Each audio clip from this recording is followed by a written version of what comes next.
क्या आपको पता है कि अगर आपको 1600 मीटर का टाइमिंग 4:30 से 4:40 तक लाना है तो आपके लिए वार्म अप कितना जरूरी है? चलिए मैं बताता हूँ। हेलो एंड हाय एवरीवन, मेरा नाम है आकाश और आप सभी का आपके अपने यूट्यूब चैनल रनिंग में देखे मैं स्वागत करता हूँ। अगर आपने हमारे पिछले वाले वीडियो को नहीं देखा है तो उसको जरूर देखना, जिसमें मैंने बताया टॉप 20 रनिंग मिस्टेक, जिससे आपको पता चलेगा कि आप जाने अनजाने में कौन सी गलतियां कर रहे हो जिसकी वजह से आपका रनिंग में स्पीड, स्टेमिना और टाइमिंग इंक्रीज नहीं हो रहा है। तो चलिए आज के हमारे टॉपिक के बारे में बात करते हैं। तो आज का हमारा टॉपिक है रनिंग में वार्म अप कैसे होता है। तो देखो, रनिंग में वार्म अप कैसे होता है वो सवाल तो वैलिड है, ठीक है।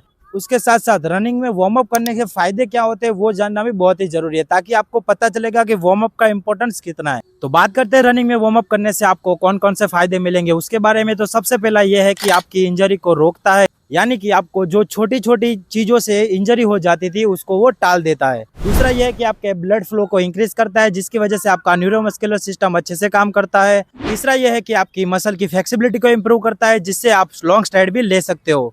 चौथा फायदा हमारा यह है कि आपको ऑक्सीजन यूटिलाइज करने की, यानी कि आपको ऑक्सीजन यूज करने की कैपेसिटी को और भी बढ़ा देता है। और उसी के साथ साथ रनिंग वार्म अप आपको मेंटली फोकस करने में भी हेल्प करता है, ताकि आप अपने वर्कआउट में और आपके कंपटीशन में अच्छे से फोकस कर पाओ। तो देखो, वार्म अप करने से आपको क्या क्या फायदे होंगे ये तो आपको पता चल गया, पर एक प्रोफेशनल वार्म अप और एक इंटरनेशनल लेवल का वार्म अप क्या होता है और कैसे करते हैं उसके बारे में बात करते हैं। तो आज हम यूज करेंगे RAMP मेथड, यानी कि R यानी कि रेज, A यानी कि एक्टिवेशन, M यानी कि मोबिलाइज एंड P यानी कि पोटेंशिएट। तो ये मेथड यानी कि RAMP मेथड रनिंग में बहुत एक इंटरनेशनल लेवल की मेथड है, जिसमें आप अपने बॉडी को R से लेकर P तक, यानी कि रेस से लेकर पोटेंशिएट तक अपनी बॉडी को रेडी करते हो अपने कंपटीशन के लिए, अपने वर्कआउट के लिए, ताकि आपको एक भी चूक ना रहे और आप अपने कंपटीशन में आपका 100% दे पाओ। तो चलिए हम बात करते हैं हमारी रैंप मेथड के बारे में। इसको मैं आपको डिटेल में समझाऊंगा, ताकि आपको कभी भी किसी और वार्म अप के वीडियो में जाने की जरूरत ना पड़े। तो देखो, R यानी कि रेस में एकदम डिटेल में क्या करना है उसमें बारे में बात करते हैं। तो सबसे पहला आपको, जैसे कि ग्राउंड में आओगे, उसके बाद आप थोड़ा हल्की फुल्की रनिंग करोगे 5 से 7 मिनट। उसके बाद आप रोटेशन करोगे और आपका स्ट्रेचिंग करोगे, ताकि आपकी बॉडी अच्छे से हीट हो जाए। चलिए हम बात करते हैं एक्टिवेशन सेशन में आपको, यानी कि एक्टिवेशन का जो हमारा पार्ट है उसमें आपको कौन कौन से डिटेल में मैं बताता हूँ कि आपको कौन कौन सा एक्टिवेशन एक्सरसाइज करना है। तो सबसे पहला है हमारा एंकल, जिसमें आप एंकल के लिए एंकल होप्स कर सकते हो। काफ है, उसके लिए आप अपना स्टैंडिंग काफ रेस कर सकते हो। तीसरा है हमारा हैमस्ट्रिंग, तो आप हैमस्ट्रिंग के लिए सिंगल लेग रोमेनियन डेडलिफ्ट कर सकते हो। चौथा है हमारा क्वाड्रिसेप, जिससे आप अपने स्क्वाट कर सकते हो, जिससे आपका एक्टिवेट होगा आपका क्वाड्रिसेप मसल।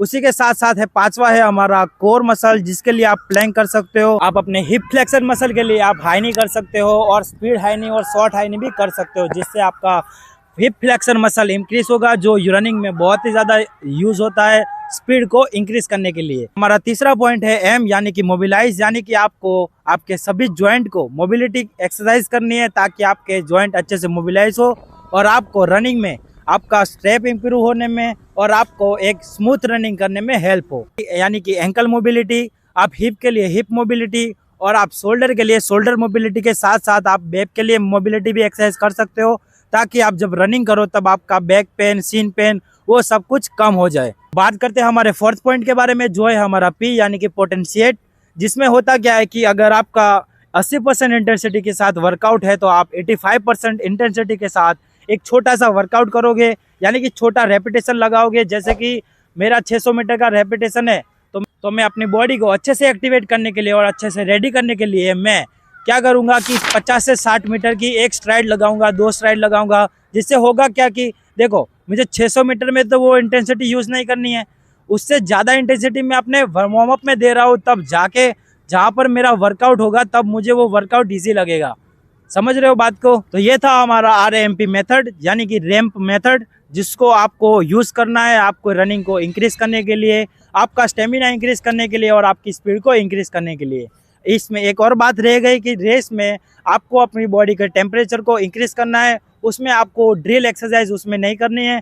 आपको ड्रिल एक्सरसाइज करोगे वो आपके एक्टिवेशन वाले सेशन में रहेगा, ताकि आप अच्छे से एक्टिवेशन एक्सरसाइज करोगे, यानी कि ड्रिल एक्सरसाइज अच्छे से करोगे, जिससे क्या होगा कि आपके मसल अच्छे से एक्टिवेट होंगे और आपको रनिंग में स्मूथली दौड़ने में हेल्प करेंगे।